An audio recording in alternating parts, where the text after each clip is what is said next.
Igbo ndị mana ege eke nakwa m ọnụ. Nwanne anyị nwoke ifo. Ọ sị ka ọ gwa anyị ihe mee 2023. That something happened n'ime ahịa. Mgbe ahụ, this thing is like history trying to repeat itself again. In other words, na kedu the outcome of ihe meelụ that year? Because na somebody ka bịa kpọrọ n'ike tọrọ n'ike today afọrọ mago anaka ogologo akọ. Kedu ihe Soludo gọọmenti mee maka ya? That was why mgbe Soludo made that statement, so many people pụta wee sị Soludo nwa mgbe afọ. Mmanwa na ebe a clamor for your government mgbe ị na-emeti ya, because ebe a na will not support evil. Imeti ya pụtara sị gị na-emeteli ya. Ime nke na dịrọ mma, it is the right of the people to also tell you that no na-emeti ya. Because one thing about Nigerian political system is that they love human worship. Average Nigerian politicians love to be worshipped. That is the bitter truth. An average Nigerian politician love this self-glorification. And I like because the reason how they made that is because they know the kind of money going out from their pockets. They know the kind of money they are investing in those things. So you know ona de ka o ka jide nyi ha nwoke ha nye contract to gbue, o ka jide nwe nyi ha nwaanyị ha nye contract to gbue, o ka jide nwanne nyi ha nwaanyị ha nye contract to gbue. That was why people criticized this government constructively. Ha chobagi ka apology kemenka. You people use fear, threat and marginalization or against an oppression against human rights and a self power only impose on you people to silence people. Nigeria, I know a democratic regime. Manodiza ka military government au kayemma. I know this country. We are democratic people. We live in democracy. Mana we are still acting kande in the military. Burkina Faso that is being ruled by military Kayemma. Or Kayemma by far. So if government is not doing well, accept the fact that you people are not doing well and stop behaving like this King Lolo 50 feet statue Abia worship be. That is what you people are doing. You people are building a 50-feet statue of yourselves in the mind of the people and wish to be worshipped like a god. People don't care kuno simeti. A lot of people tambasi Soludo. Ibata nima have made this type of statement. Oga, why not walk in? With why not walk in? Communicate here with your people. Manage over 100 policemen, soldiers. We batima we no look in the midst of the people. Oh, in the midst of them, in case some go on your choice to here. Kebulugoduzo, you might go obugoduzo. Well, how we shield that you or doing one form of new or then form of new use on them mother's human shield.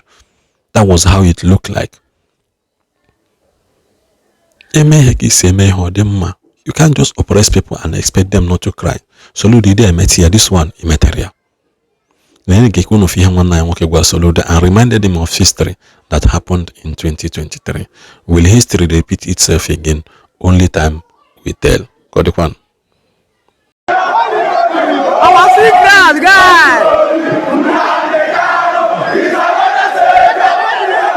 In 2023 or thereabouts, the governor of Anambra State, Chukwuma Soludo, came to Mbuka and ordered them to open for business on Monday.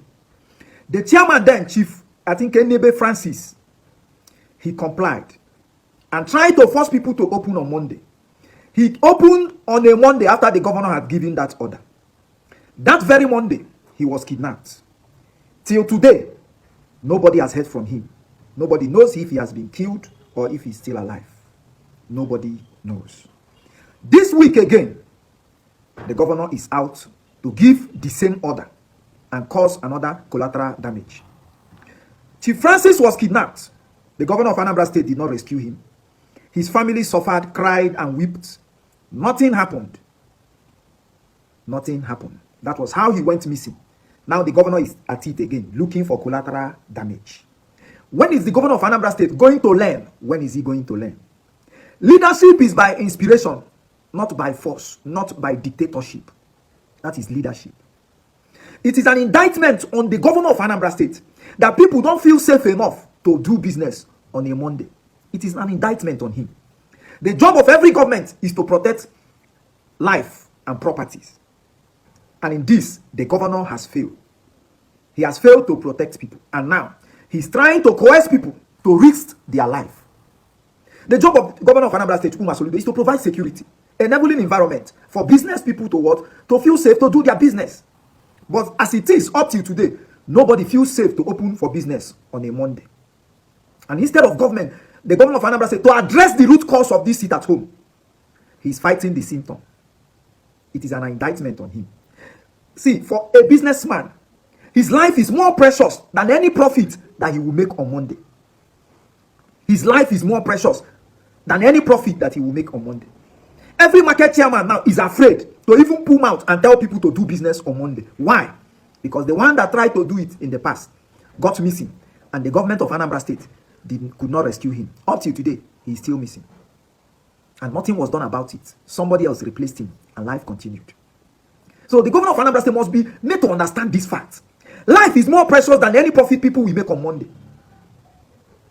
It is an indictment on him that he cannot secure the people. What he's looking for is collateral damage, to push people. When anyone dies, he will take microphone and make some of his unguarded statements. At the end of the day, nothing will happen. Otherwise, why would you force a businessman to open for business? The goal of business is profit. You should have asked yourself, is it that these traders don't like the profit they make on Monday? No, they like profit. It's just that they value their life more than the profit. If the governor of Anambra State wants to give secure Anambra State, he must do it the right way and not forcing people to risk their life. No family of the governor of Anambra State is into trading. None of them reside in Anambra State doing business. Because if they do, we would have asked him that his family members should be in the forefront of doing business on Monday without security. Because if you see the governor moves with a routine aid of security, his family member the same. So when he's telling people, trying to coerce people to come out and risk their life, you see that this is pure wickedness in the part of the government. If you secure the environment, people will do their business. But in an environment that is highly insecure, nobody wants to risk their life, and you cannot force them. You do not pay rent for them. You do not give them incentive. I was expecting the government to say, okay, if you do business on Monday, we are going to give you incentive, we are going to give you social amount of money. So, but nothing like that. You're just bent on forcing people. Forcing people. Especially when they are doing it for a reason. We all know they are doing it for Nnamdi Kanu. Invariably, it is clear to you that Nnamdi Kanu has more influence than you, the governor. With all the state power, guns, money, or whatever, Nnamdi Kanu has more influence. Even in his absence, he has more influence than you in the state you govern. I think it's time for you to go to Abia State and ask Oti to teach you one or two things about governance. Governance is not by force. It's not by coercion. It's not. It's not by coercion. It's by example. Go and learn from Oti how to lead people without forcing them. These things you are forcing, you are the one that is going to get tired. How people say, learn wisdom. Even your son tweeted it, made it in his post, that this is dictatorship. It was this thing that federal government did at Lagos toll gates, forceful, and unalive a number of people. Up till today, the document is still somewhere. One day we're going to ask questions about who and who was involved. It's the same thing that is happening in Iran. In Iran, force. You want to do everything by force. Force people to do things against their will. People say they don't want to come out for business. Are you going to force them? You cannot force them. Be wise, so that you don't lead to the. Don't put any chairman, market chairman in trouble. Don't put them. If you want to be chairman, maybe you come and open shop, join them, contest and become chairman. Then do as you wish, but don't put them into trouble and throw the family into grief. Because the chairman that is still missing, up till today, you have not found him. Go and find out the chairman of Umuka that went missing. Went missing, trying to obey your order, trying to enforce it. If you find him, other people will listen to you. But until you find him, people are scared. They are afraid of their life.